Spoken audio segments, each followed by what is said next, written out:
mga ka-legit Dover Cats, another updates po tayo patungkol po dito sa issue no na meron daw di umanong lumalabas na balita patungkol sa Eat Bulaga trademark. Aba, Attorney Buko nag-react patungkol sa statement ni Miss Abraham Garduque. Ang lahat ng yan, but before that, if you haven't subscribed yet to my YouTube channel, please don't forget to like, share, and subscribe at hit mo na rin ang bell for more showbiz updates.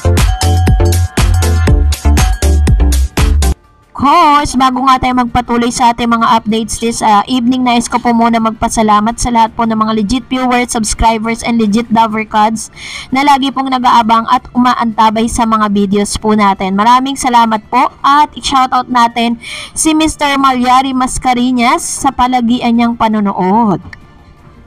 And now, ang ating topic for today's video, kung saan nga namataan or spotted nga ito pong si Tito Sen at ang ilan sa mga legit Dover Cats po dito po, ngayon nyo naman, spotted nga ito pong si Tito Sen ng ilan sa mga Dover Cats dito po sa bayan ng Bacolod kung saan sila po ay nagdiriwang ng Mascara Festival. So nakikita po natin medyo formal po yung kanilang suot kasi umattend po sila dyan ng parang party na nilunsad nitong si Mayor Albi Benitez na isa sa mga closest friend ni dating Senator Tito Sen. Ayan. So, andyan po sila ngayon at nagse-celebrate po sila dyan. Hindi natin alam kung mag-i-extend pa sila pero sa nakita natin sa My Day or sa Instagram story nga nitong si Mr. Alan Kay, nakita po natin doon na parang nag-prepare na po sila, nakasakay na sila sa airplane pabalik ng Manila. So, siguro po nabalitaan nyo din yung kanila pong yung nangyaring aksidente dito kay Alan Kay. So, doon po sa Instagram account niya, pinost niya na pauwi na siya ng Manila. Pero, hindi natin alam kung naiwan pa si Tito Sen, si Jose, at saka si Wally. Kasi wala si Mr. Alan Kay dito po sa, dito po sa kanila pong selebrasyon na pinuntahan. So, possible na baka meron po siyang trabaho doon po sa kanyang comedy bar kasi alam niyo naman pag Saturday talagang sila yung kumbaga mas marami po silang mga customer dyan kasi po pag Saturday is parang lakwatsa day yan ng mga nagtatrabaho and this time ito nga nabulaga rin tayo kanina dahil finally pinakilala na nga ni Ellen yung kanya pong manliligaw and may in-announce po sila kanina at yung kanyang manliligaw ay nasa katauhan po ni Mr. Paulo. Grabe ang gwapo ni Paulo dito, grabe. Talagang hank na hank ang dating ni Paulo dito. And syempre si Papa Ethan po, pinatandang Alan Kay. Siya po talaga yung pinaka asawa ni Lola Belen. So gumagawa sila ng story, hindi natin alam kung ano ba yung magiging nila, ano yung magiging parang setup nito, ba't sila gumagawa ng mga karakter Pero ngayon nga ito na at ang sentro po ng ating mga balita kung saan sa itong inilabas po ng Manila Bulletin and Philippine Daily Inquirer. Sinabi po nila that lawyer positive on tapes ownership of Eat Bulaga trademark based on a recent Supreme Court decision. Ito po ay inuulat ni Jonathan Hiccup. So dahil po dito marami pong mga followers ng tape ang nag-react, naggumawa ng kanilang mga sides of the story patungkol sa issue na ito na sinasabi nila na panalo na nga daw, naglabas na raw ng desisyon ng Supreme Court. Etong si Miss Abraham Garduque din nagbigay din po siya ng kanyang statement na positibo daw di umano sila doon daw po sa magiging desisyon ng Supreme Court. Which means, hindi pa naman talaga totally na nanalo.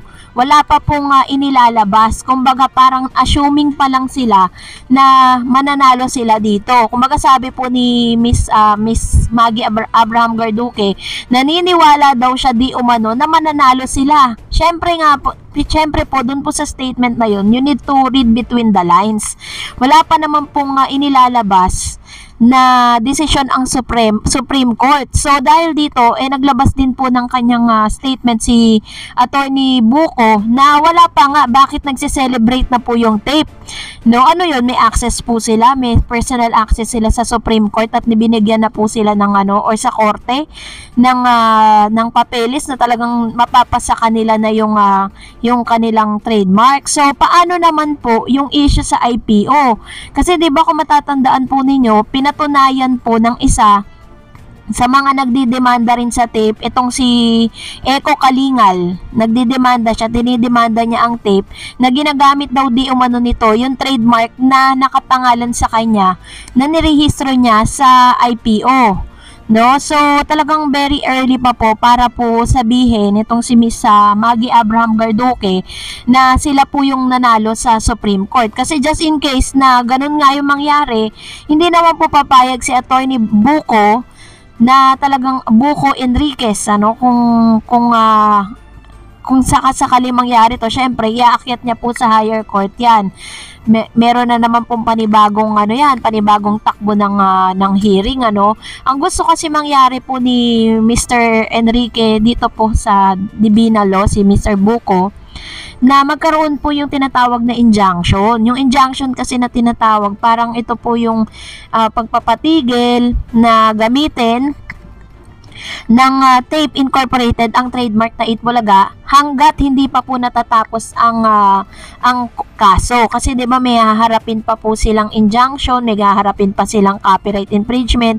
Tapos may case pa po sa IPO na sinasabi nga na tagilid ang tape doon po sa trademark ng Itbulaga dahil hindi po sila nakaabot doon po sa parang deadline na ibinigay ng IPO. Tapos biglang-bigla isinisigaw nitong si Miss Abraham Garduque na sila daw ay nanalo na, nakapag-desisyon na raw ang Supreme Court.